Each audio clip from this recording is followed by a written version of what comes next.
Hi, everyone. Welcome to the first ever live recording of the Linen Suit and Plastic Tie podcast. I'm Gaurav. And I'm Kevin. We are live, Gaurav. Yeah, I know. I'm so excited. So the Linen Suit and Plastic Tie podcast was something Kevin and I started last year. And it started around the idea of storytelling and what is storytelling and understanding it. We essentially believe that storytelling is one of the most important skills we have as humans. It's the way we connect to people with people. It's the way we build our careers. It's the way we build our businesses. The ability to create an imagined future reality and get people to rally behind it is essential to communication, building our careers, and our overall lives. And so last year we started the podcast and we started talking to people, just asking them what is their story and how has storytelling affected your lives? Because we essentially believe this is a skill that you can hone and you can develop. So we met with educators, marketers, comic book execs, inventors, founders, and psychologists, and kept asking this question. And each person gave us a little bit more, told us a little bit more about how storytelling affected their life. And now we are here at our first ever live episode. Yes, and we are so happy to see all of you here today. Our first ever LSPT Pod live audience, our first ever live episode. Thank you all so much for being here. It brings me joy beyond words to see all of you show up today. And I know that the reason that you're all here, besides the fact that Gaurav and I invited each of you emphatically, is that everyone here has a great and unique story.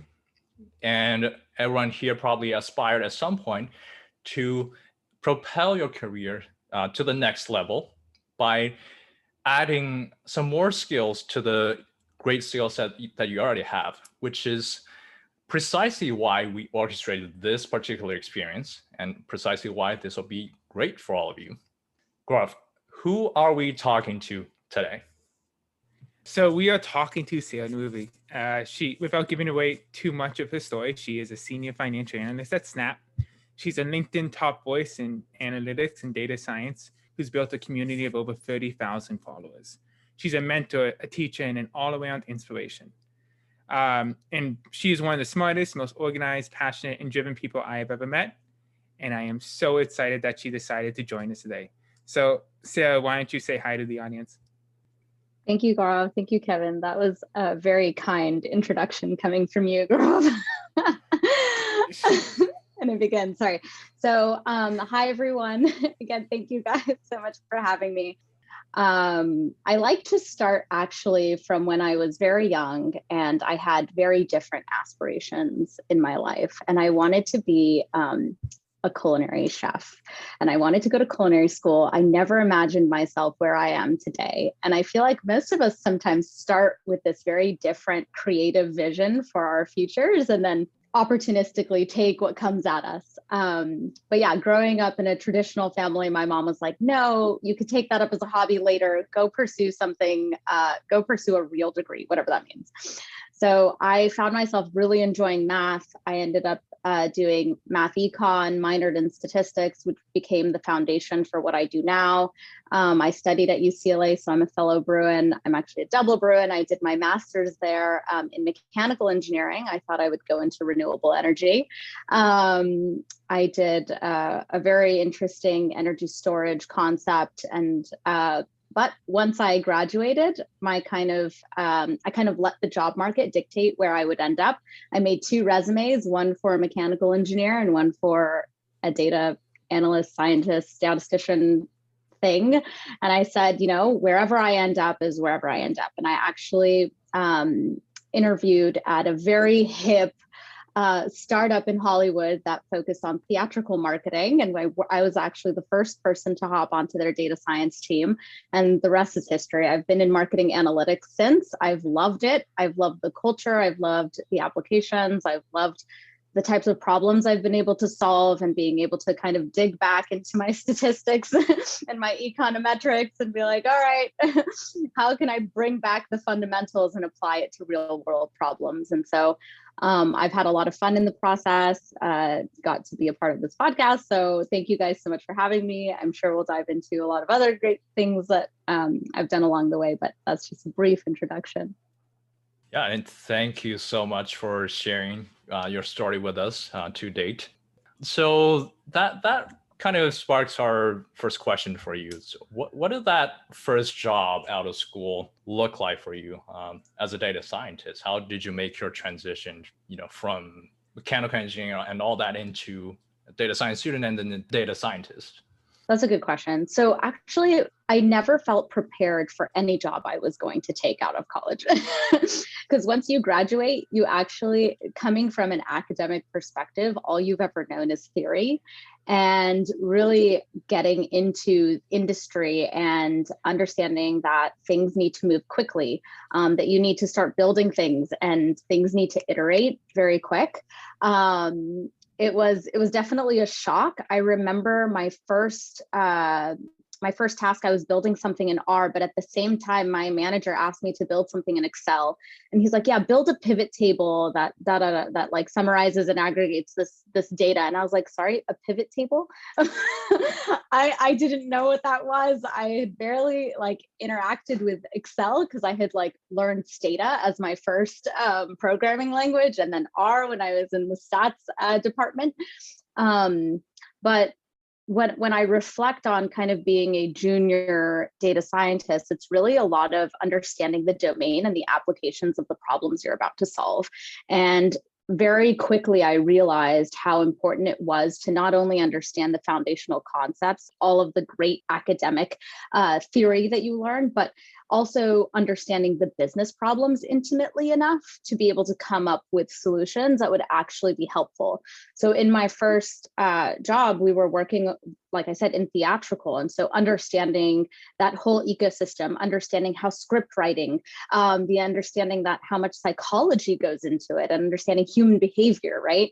How we were analyzing essentially a bunch of social media comments, engagements, and a lot of that really tied into understanding people. And then looking at the data that our interactions with technology ended up surfacing into patterns and picking up on those patterns and being able to translate that into something that was actionable. So I think through the years, I've really honed in on like really being able to kind of not only just focus on the technical side and be really intimately like familiar with new technology, things that are coming, like, and even the foundational concepts, but really understanding the domain that you work in and really finding that niche that resonates with you. So I've really enjoyed working in the marketing space. Now I assist sales folks, but it's still, I get to work on very similar problems. And what you'll realize when you move, no matter what industry you work in, they'll have specific problems, but a lot of them are the same problems in different forms. Yeah, for sure. And I think we first started hearing that kind of storytelling element in what you're talking about understanding the domain, understanding the story of the company, the market they're in, and making sure you understand that story well enough so that you can present it in a data-focused way. And so I think that kind of ties us into the kind of idea of data storytelling. In your career, in your experience, what is data storytelling and why has it been important? Yeah, 100% aligned, right? So a data storytelling to me is putting the business focus first. And so really that's where really understanding the domain becomes highly crucial to your ability to make an impact within the business. And so when I think about even conversations that I have with execs, I'm not just trying to think about, hey, let's just show you the trends. Let's show you strategically how you can think about the trends and all the data that whether you knew it was available or not. I'm going to take your idea from as a stakeholder. I'm going to translate that into what I know I can deliver for you and help you strategize to take your concept or your idea, refine it, and take it to the next level. And the biggest mistake that I tend to see so I taught a data visualization course at USC. And the biggest mistake that I've seen from technical folks who try and go into industry is overcomplicating the concept of delivering a report or the concept of delivering an insight, because we get really, really excited about the technology that exists. And so like network graphs is like the perfect one to hone in on. I've seen like really amazing network graphs and I'm like, yeah, it tells an amazing story, right? And it really, to some extent, helps us as data folks really understand what's going on behind the scenes. But when I think about presenting that to executives, they're going to look at that and immediately be like, sorry, what? Like, if they can't tell within 10 seconds what the insight is, then you probably need to rethink your visualization. So coming back and paring it down to a simplified view of the trends, the patterns, and delivering it in a way that it resonates is extremely important. So when I've thought about biggest mistakes, I think overcomplication tends to be one of them. And then one thing that I think has really helped me in data storytelling is really something you guys might not think about, but tonnage and delivery, right? So yeah, the visualization will play a part in it. And yeah, like the text and the narrative that we developed around that visualization and the entire story that we're trying to convey is important, but also the delivery. If someone falls asleep or isn't paying attention midway, then you've lost your ability to make an impact in that moment. And so what I've learned through the years is, and what I've really, fortunately through my desire to kind of put myself out there a lot, I've done a lot of meetups, I've done a lot of conferences, a lot of podcasts, and through that have developed really strong communication. And so understanding how to convey that in a story through verbal and written is extremely, extremely important. That's just one thing that I feel like doesn't get emphasized a lot, but really putting yourself out there, communicating with people, testing yourself on your knowledge based on trying to communicate what you think you know about the business to someone else. You know, I think there's that idea of simplicity that you talked about, and it's one of the most important skills we've learned throughout our conversations for storytelling. We've had people drill that into our heads. We talked to Eric Toda, he's a head of social marketing at Facebook, and he said when telling any kind of story, the want is to overcomplicate it, to put in every detail, to put in every single fact and to show off the skills that you can. But the problem is that doesn't deliver, that doesn't make that emotional impact. Right. And I think it was it Mark Twain that said this quote that it's like, I didn't have enough time to write you a short letter, so I wrote you a long one. Like, and that's one thing that we're trying to do, right? Like sometimes it's hard to convey things in a simplified manner.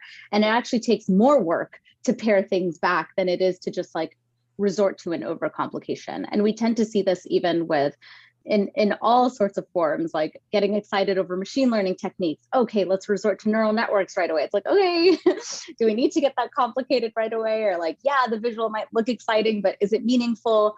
Yeah, you wrote a really long report, but how can we like really boil it down to the key concepts that are actually like, think about how our attention spans are decreasing, right? And so we're challenged not only with simplifying our concepts, but with also the attention spans that we all are limited by. And so how are you going to make an impact in the shortest amount of time? Almost like an elevator pitch, right? It's like, how are you going to sell yourself in 2 to 3 minutes to an executive that you're in the elevator with? That's difficult to practice. So yeah, it's a challenging skill to learn, but it's something that I think we develop as we go, right?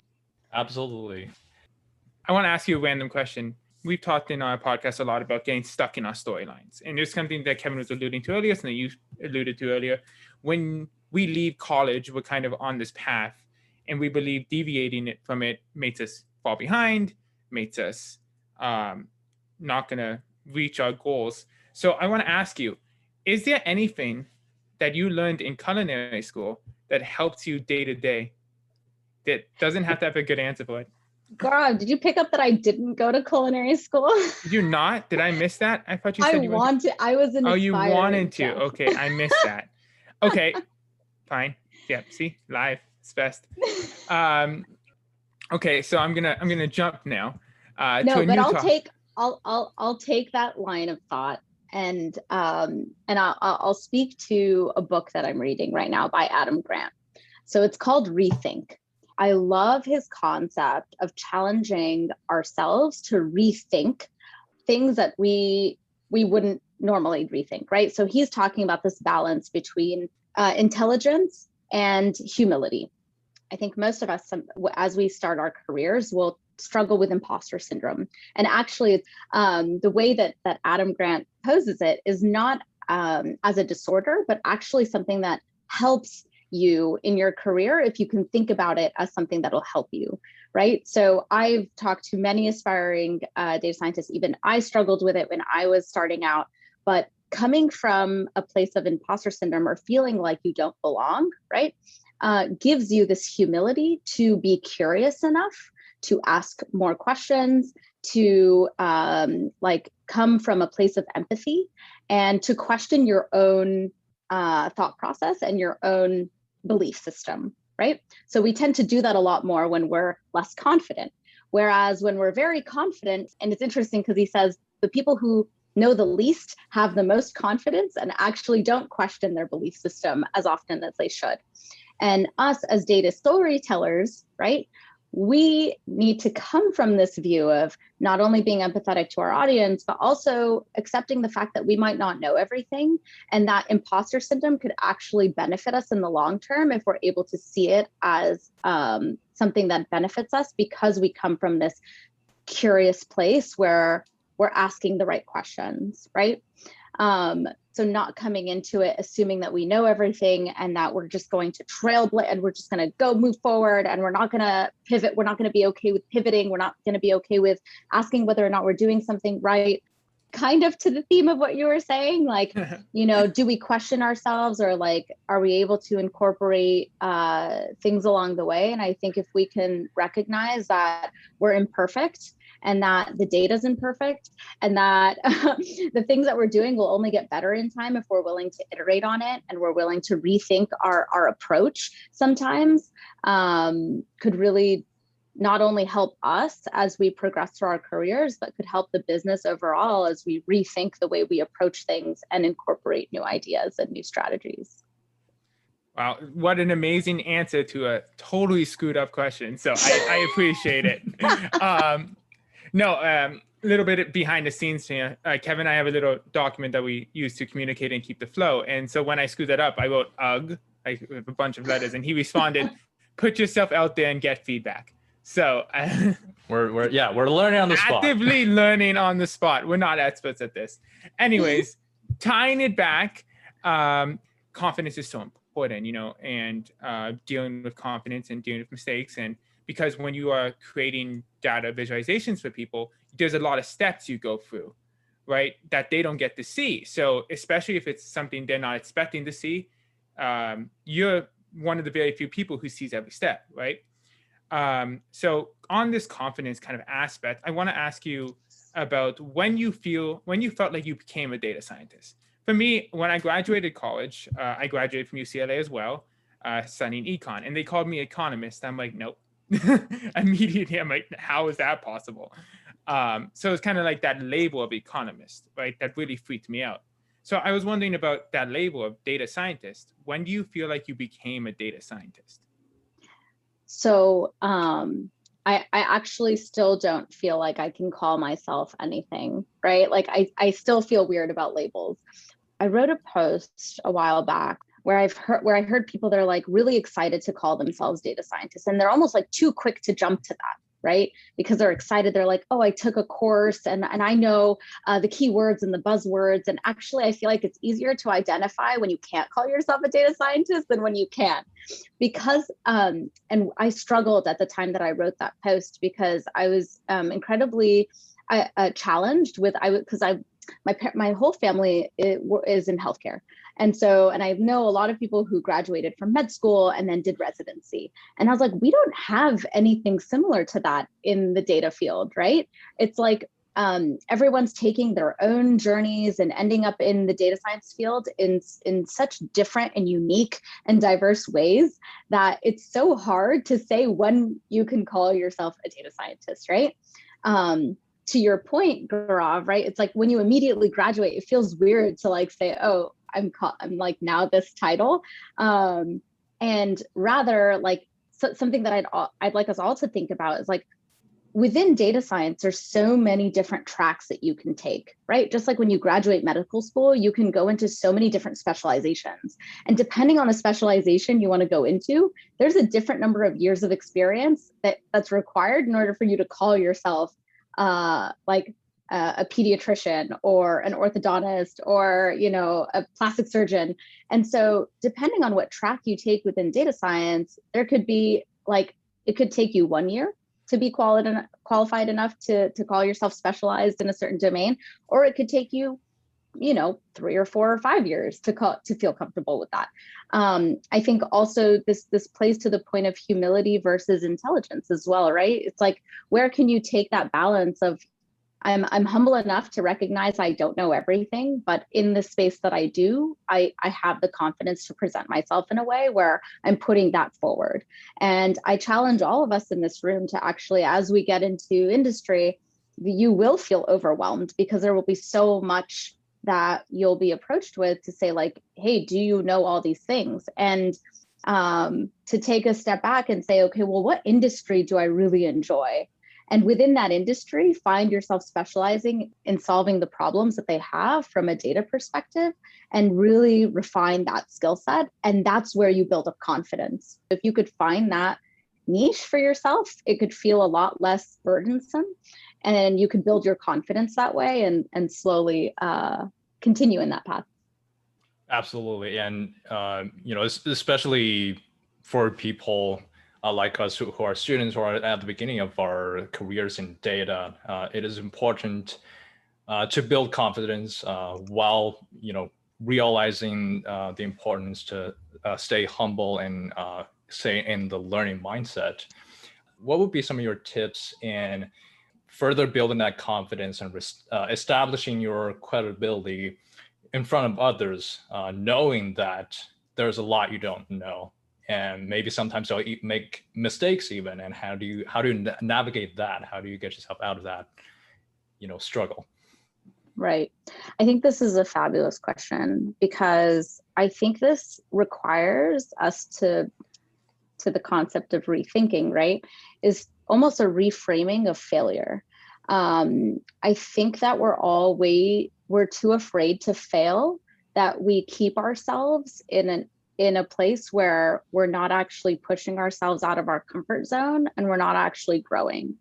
And so if we can reframe the way we think about failure as an opportunity for growth, that could be your breakthrough to really putting yourself out there and allowing yourself to say, hey, yeah, this piece of feedback, I actually got one more very recently. And I was like, wow, that really stings. But like, okay, give me an opportunity to do things better next time, right? And with that feedback, you can actually see a way forward for you to continue growth. So I actually read a lot of self-help books, or whatever you want to call them, personal growth books, that have really reframed the way that I think about failure. And you can read a lot about very, very successful entrepreneurs who failed a lot before they became successful, right? Even if you think about athletes, right? They're missing 3-point shots all the time. They're failing constantly. And they don't think about it in a negative way. They're like, oh, I missed that. Oh, I'm going to get it next time, right? And so they've really embodied this whole concept of, hey, failure is actually not bad. Failure is actually good. And it gives me a stepping stone to do things better next time. So I would challenge all of us to say, like, encourage putting yourself out there and encourage failure and reframing your mind to think like, hey, if I get rejected from this job, if I get rejected from the next job, right? Those rejections are just getting you one step closer to your acceptance. If you can continue to be resilient, if you can see it as an opportunity and you can keep yourself motivated through those rejections and through those failures. I mean, this directly talks to some of the stuff we talked to with psychologists we had on the show, a comic book psychologist who works at UCLA, Dr. Andrea Letamendi, about the stories we tell ourselves and the way we can impact and hurt ourselves in those stories or empower ourselves through those stories by reframing mistakes, reframing failures, seeing ourselves as kind of like the hero of our own story and the way it will attack failures. And it's one of the most important parts of our podcast, the stories we tell ourselves, and understanding that a lot of this is just reframing the way we deal with things. I feel like with every one of your answers, Sarah, it all ties back to being a lifelong learner and growing your mind and being open to lessons. And I think that's amazing. Something you were talking about, you've talked about a few times now, is when entering a new domain, it's important to understand kind of the story points, to understand the market itself, because even though you have a specific data set skills, if you don't understand the market, you won't understand how to present them to different people. So a lot of the people here are starting summer internships or starting new roles. So when you enter a position, particular job or a position, what are the first things you should go and try to learn? So the first thing I would challenge you to learn is, well, first of all, I would say maintain a really strong foundation of technical concepts. And I think across the board, we know that.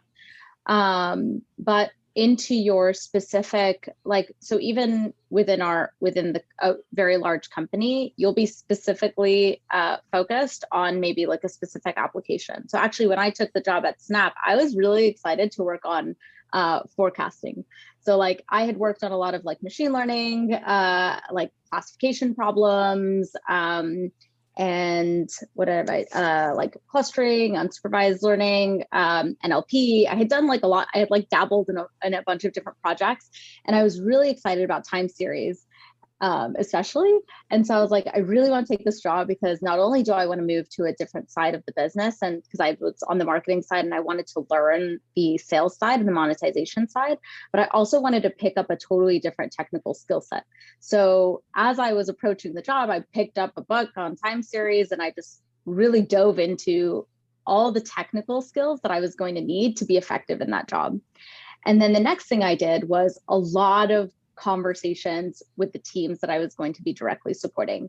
And so one thing that I would highly encourage those that are getting into their first jobs is really being curious enough to have the conversations to really understand the problems that you're trying to solve, and then go look for articles and go look for, the hubs of where you can continue to learn. Like you can subscribe to so many different, and I subscribe to all of them, and sometimes I have time to read and sometimes I don't, but I'm continually listening to things. I'm continuously like things that I literally don't think are ever, like when I started the book Rethink, I did not think I was going to have to use it anywhere. Like I didn't even think it would be applicable to this conversation, but it is, right? Like you never know what you're going to listen to or what you're going to do or what experience you're going to have and how it's going to benefit you or help you. And so, but I highly encourage the curiosity, the willingness to speak to those that you're going to be directly supporting, but also challenging them in their own belief system based on the experience that you have and what you bring to the table, because clearly you have an experience that's valuable just as much as they have an experience that's valuable. So challenging both sides to really rethink the way we think about the problems in the business, and then finding leads. So just like find the leads that are interesting to you and find the problems that you're going to be really excited to solve, and then really dive deep and find where you can add value right away. Listening and asking questions. All the time. We're going to get into the Q&A because I'm sure many people are chomping at the bit to ask you their questions. And we would like you to say 3 things when you come off the mic: your name, your UCLA affiliation, and then would you rather lose all of your money or all of your pictures? No explanation. Just answer it. Everyone here, now's your time. So I will be the first one, and I will say my name is Chloe, and I'm a UCLA MSBA student, and I will lose all my money as well. Thank you so much for sharing a lot of your thoughts, Sarah. And I'm very interested in what you talk about to know the business contacts and before you're being able to tell those stories. So I want to hear a little bit more about how would you suggest us to kind of quickly learn a general business context so we can tell a successful story during our internship? Chloe, that's a great question. So I would recommend 2 things. So the first thing I would highly recommend, so like you said, you'll know the companies, but you'll be assigned specific projects. And so what you'll need to do is understand the application that you're specifically working on and how it connects to the bigger picture, right?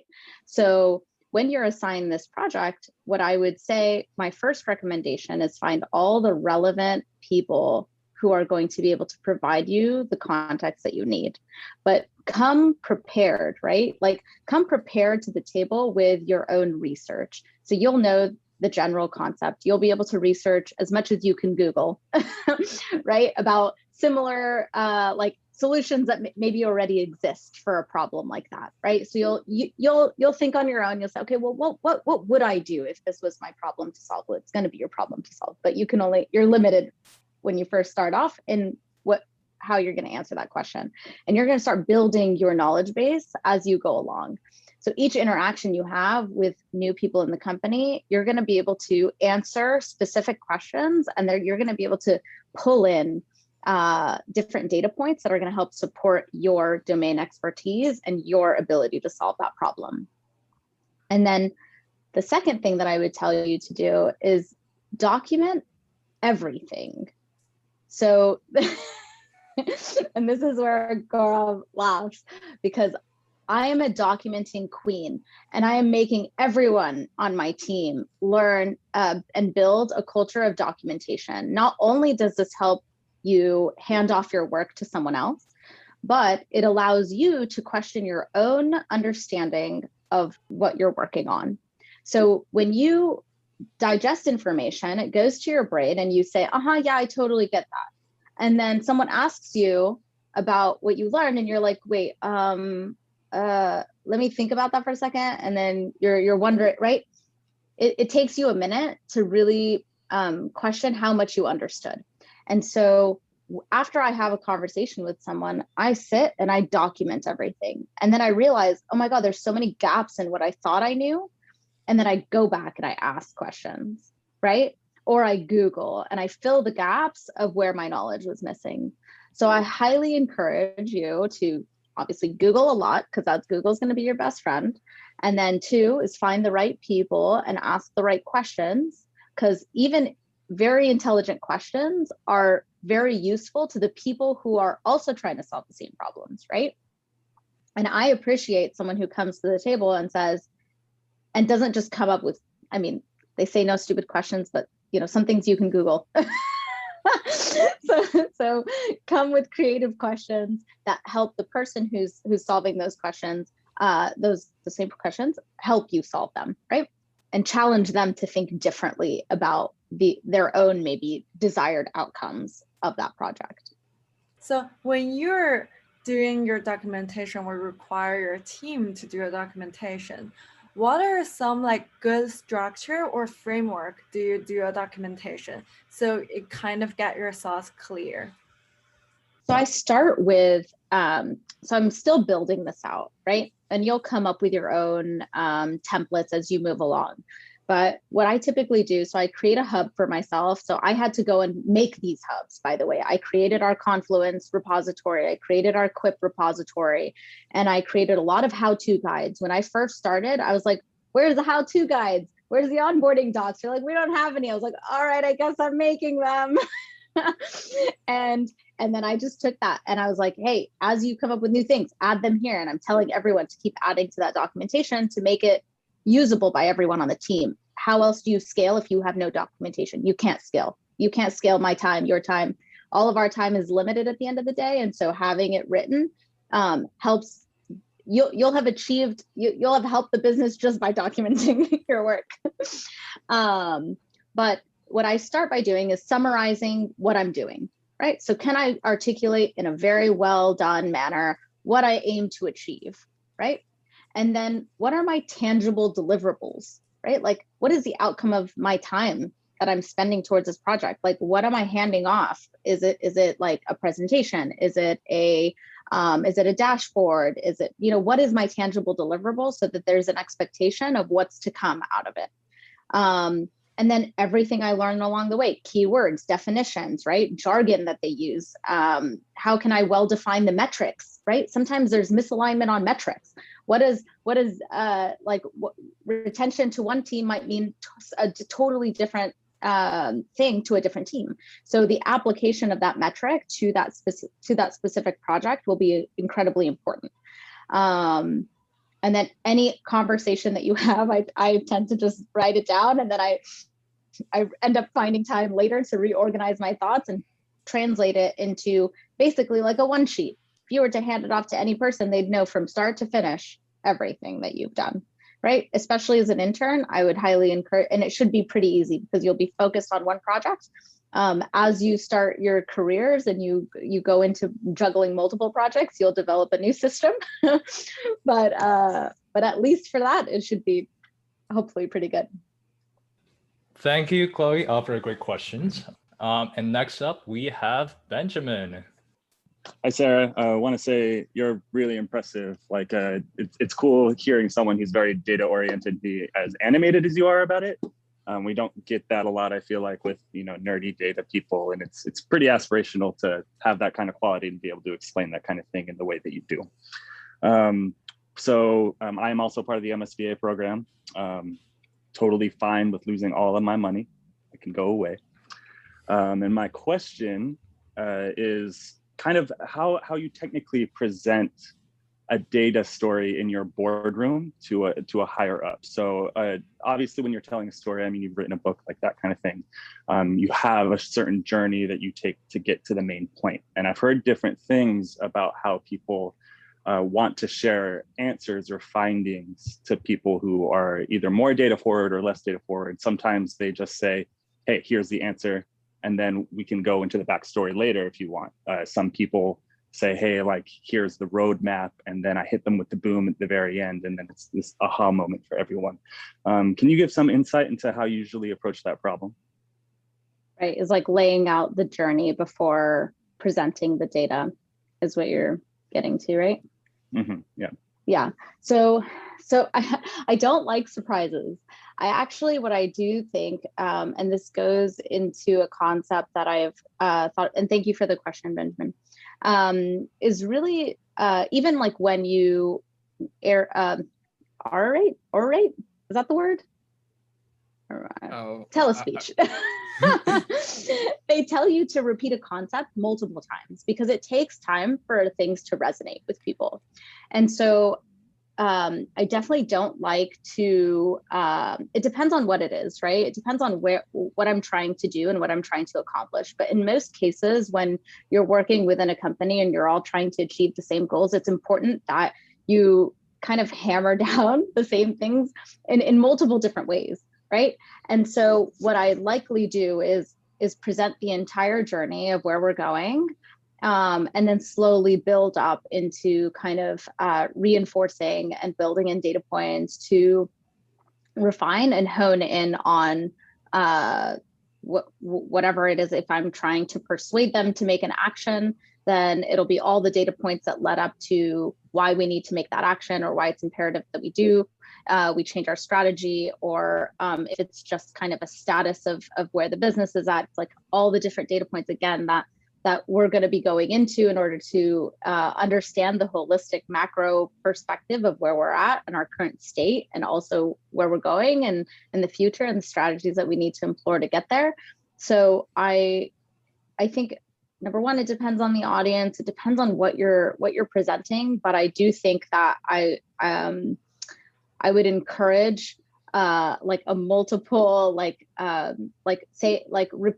a repetition approach. So like trying to translate, again, like this concept of verbal communication, visual communication, right? It's like coming to them in multiple different ways, because you never know how it's going to resonate with the stakeholder. And you want to make sure that if it's a concept that is very important, that you're storytelling in a way and you're communicating effectively and making sure that it's resonating with them. Okay, so Kev, you want to introduce our final segment? To close out every one of our episodes, we have this segment called Suspenders. It works like this. we ask you, Sarah, a random fun question that's unrelated to anything. And you can give us any random answer you feel like. Right, Sarah, you ready? As ready as I can be for a suspender question. Yep, that's the spirit.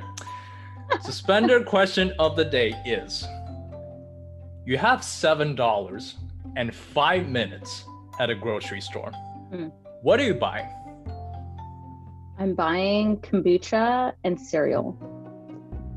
That's a great answer. Kev, what would you buy? I'd actually just pick a $7 one and get out of there. That's embarrassing.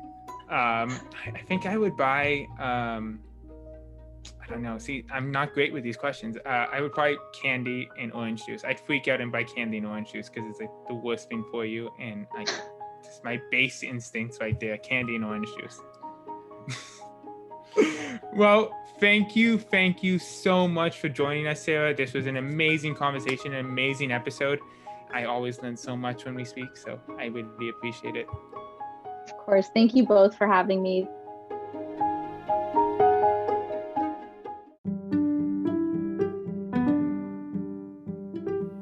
Welcome back to Top Hat. This is the part of the episode where we analyze the key learnings from the guests we just had.